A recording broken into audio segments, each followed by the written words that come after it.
Регулаторната комисија за енергетика донесе одлука со која од 1 август цената на топлинската енергија за домаќинствата што се снабдуваат преку системот на ЕСМ снабдување, ЕСМ дистрибуција и ЕСМ производство на топлина ќе се зголеми во просек за 5,96%. Со новата одлука просечната месечна сметка за парно грејење ќе се зголеми за околу 140 денари, односно од досегашните 2353 на 2493 денари. Зголемување на цената ќе има и за корисниците на поранешна топлана Скопје Север, со која сега управува Energy Ecolink, каде што цената ќе биде повисока во просек за 3,6%. За домаќинствата што се снабдуваат преку ЕСМ енергетика, поскапувањето ќе изнесува околу 5%. Председателот на Регулаторната комисија за енергетика Ацо Ристов изјави дека одлуката е донесена по детални економски и технички анализи на работењето на компаниите што обезбедуваат топлинска енергија. Тој посочи дека енергетските компании побарале зголемување на цените од 30 до 130%, но комисијата одлучила корекцијата да биде значително пониска и да изнесува 5,96%. Ристов истакна дека Регулаторната комисија за енергетика ја поддржува иницијативата за обединување на сите компании на ЕСМ што работат во секторот за топлинска енергија со цел поефикасно користење на ресурсите и создавање услови за поповолни цени за потрошувачите.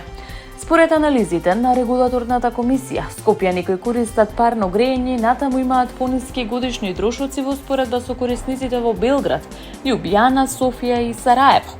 Воедно во текот на изминатата грејна сезона на системот биле приклучени уште 1521 нов корисник, со што вкупниот број потрошувачи достигнал 67.494 домаќинства.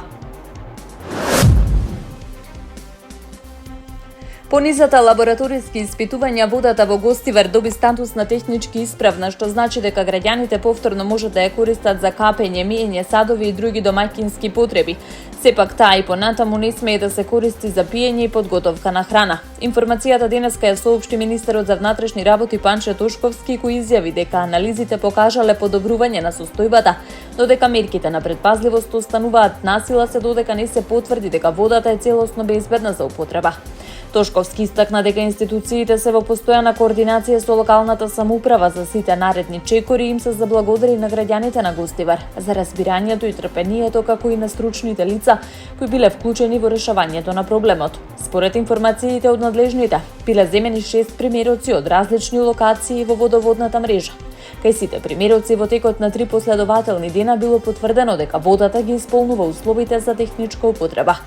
Надлежните најавуваат дека мониторингот на квалитетот на водата продолжува и во наредниот период. Јавноста навремено ќе биде информирана кога ќе се создадат услови водата повторно да може безбедно да се користи и за пиење. Министерството за здравство објави нови податоци за состојбата во Гостивар, според кој од 14 до 26 јули во општата болница и здравствениот дом биле реализирани вкупно 4197 први прегледи. Од нив 2351 биле извршени во општата болница и 1846 во здравствениот дом. Најголем број пациенти првпат побарале лекарска помош на 18 јули кога биле регистрирани 649 први прегледи.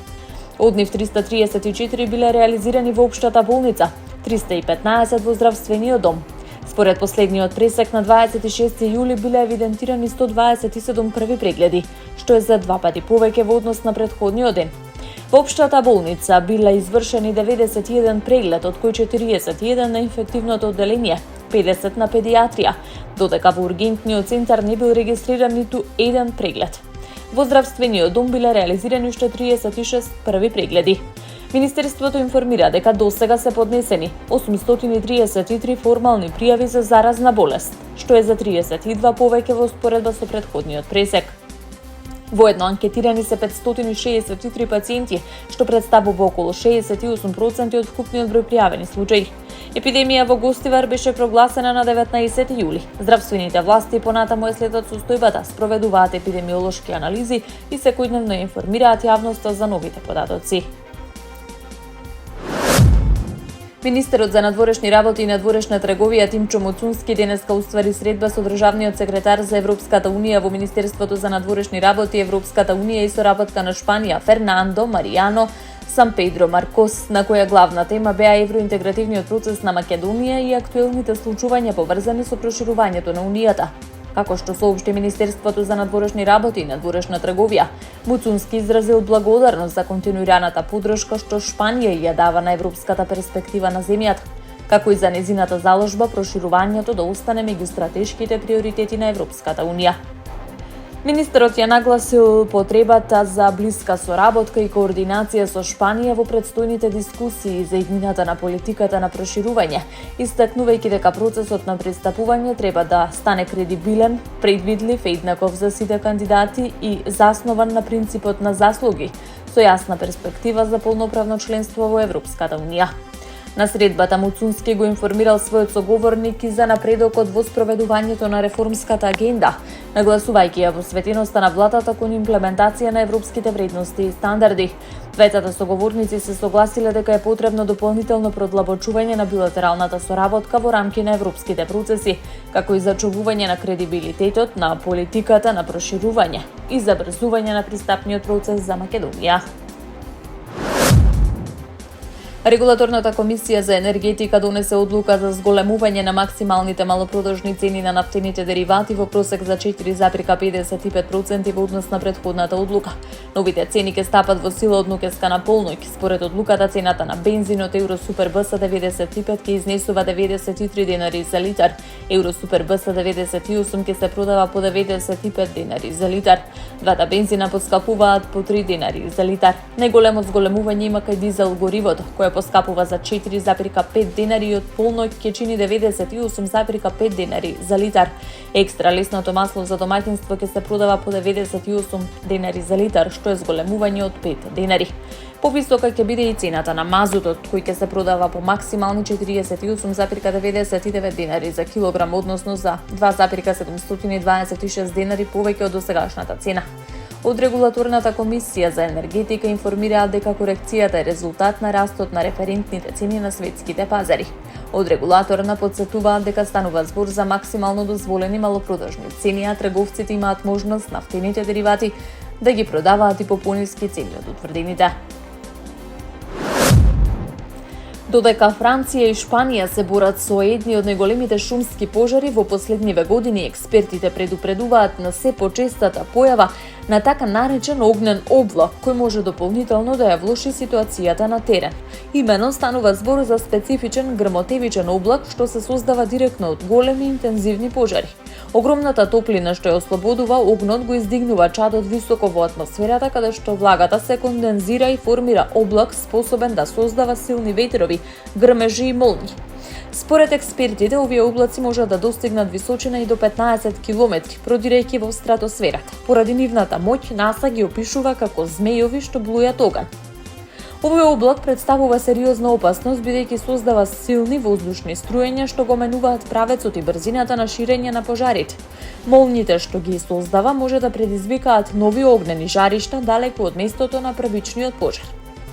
Експертот за шумски пожари Рик Мекреј оценува дека појавата на ваков облак е јасен показател дека пожарот достигнал исклучително опасни размери, дека масовните евакуации во такви услови се целосно оправдани.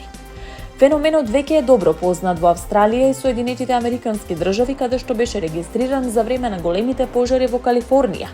Сега постои можност за прв пат официјално да биде потврден и во Франција.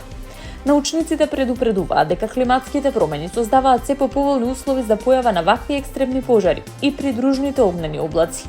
Во меѓувреме метеоролозите најавуваат нов топлотен бран во делови од Европа, со температури кои во Франција би можеле да достигнат и до 40 степени Целзиусови, што дополнително го зголемува ризикот од нови големи пожари. Иран соопшти дека и понатаму го контролира Ормускиот теснец и дека во моментов не бара продолжување на мировните преговори со Соединетите Американски држави, откако американскиот председател Доналд Трамп ја прекина двонеделната кампања на воздушни напади врз ирански цели. Според иранските власти, по 13 последователни ноќи бомбардирање, Техеран ги запрел и нападите врз американските бази на Блискиот Исток, се додека трае паузата во американските операции. Американски представници на кои се повикува агенцијата Reuters наведуваат дека одлуката на Трамп била донесена по препорака на највисоките воени команданти. Тие оцениле дека воздушната кампања ги достигнала границите на она што можело да се постигне во обидите да се намали иранската контрола врз Ормускиот теснец. Истовремено предупредиле и на зголемените трошоци за против воздушната одбрана на американските бази во регионот. Амбасадорот на САД во Обединетите нации Майк Волц изјави дека паузата во војните операции треба да отвори простор за дипломатски разговори. Сепак, портпаролот на Иранското министерство за надворешни работи Есмаил Багеј изјави дека Иран не превзел иницијатива за обновување на мировните преговори со Вашингтон. Во меѓувреме, прекинот на американските напади влијаеше и врз светските енергетски пазари. Цената на суровата нафта, која минатата недела надмина $100 за барел, повторно се намали и падна под $90 поради очекувањата дека ќе се намали ризикот од нарушување на глобалното снабдување со нафта. Со пораката дека Ормускиот теснец останува под негова контрола, Техеран настојува да покаже дека американската воена кампања не ја постигнала својата стратешка цел.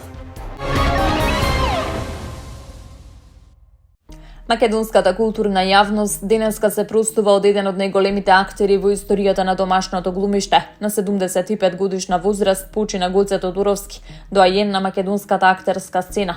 Уметник кој со децении остави неизбришлива трага во театарот, телевизијата, филмот и радиото. Веста за неговата смрт ја потврди неговата ќерка Сашенка Тодоровска, која откри дека и покрај големата желба за живот неговото срце не издржало. Со емотивна порака таа се прости од својот татко, потсетувајќи на неговото долгогодишно пријателство со неодамна починатиот актер Ванчо Петрушевски.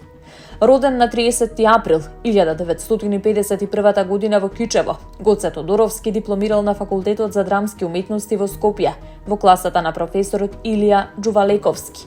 По дипломирањето станал член на Драмскиот театар Скопје, каде што ја изградил својата богата и успешна кариера. Во текот на повеќе од 5 децении на сцената одигра над 50 значајни театарски улоги, соработувајќи со најстакнатите македонски режисери. Публиката ќе го памети по неговите улоги во представите Солунски патрдии, Викенд на мртовци, Болва во уво, Женски оркестар, Тетовирани души и многу други. За пошироката јавност остана препознатлив по неговите незаборавни ликови во серијалот Македонски народни приказни, кој со години беше дел од македонските домови. Неговиот препознатлив глас беше присутен и на Радио Скопје, каде повеќе од 2 децении беше дел од култната сатирична емисија Хихирику. Учествуваше и во бројни синхронизации на телевизиски серии. За својот долгогодишен придонес во македонската култура беше добитник на бројни признанија, меѓу кои наградата Војдан Чернодрински за животно дело, државната награда 23 октомври, орденот за заслуги за Македонија и признанието Свети Јоаким Осоговски. Со заминувањето на Гоце Тодоровски, Македонија загуби еден од своите најголеми актери, но неговото богато творештво, незаборавните улоги и препознатливата насмевка ќе останат трајно врежени во колективната меморија на македонската публика. Вечна му слава!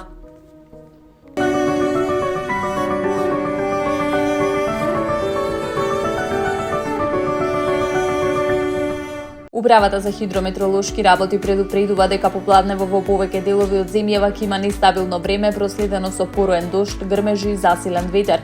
Според прогнозата, локално облачните процеси може да прераснат во краткотрајно невреме со ветер посилен од 60 км/ч, електрични празнења и изолирана појава на град. Дневната температура ќе се движи од 27 до 35 степени. Нестабилно време се очекува и во Скопје, каде во одделни делови од котлината се можни поинтензивни врнежи од дожд, грмежи, силен ветер и услови за појава на град. Максималната дневна температура во главниот град ќе достигне околу 32 степени. Од УКМР информираат дека пообилни врнежи се очекуваат во западните делови на земјата, каде локално може да наврнат повеќе од 30 литри дожд на квадратен метар. Во Полошкиот регион, источните и дел од централните подрачја, ветрот повремено ќе достигнува брзина од околу 60 км/ч.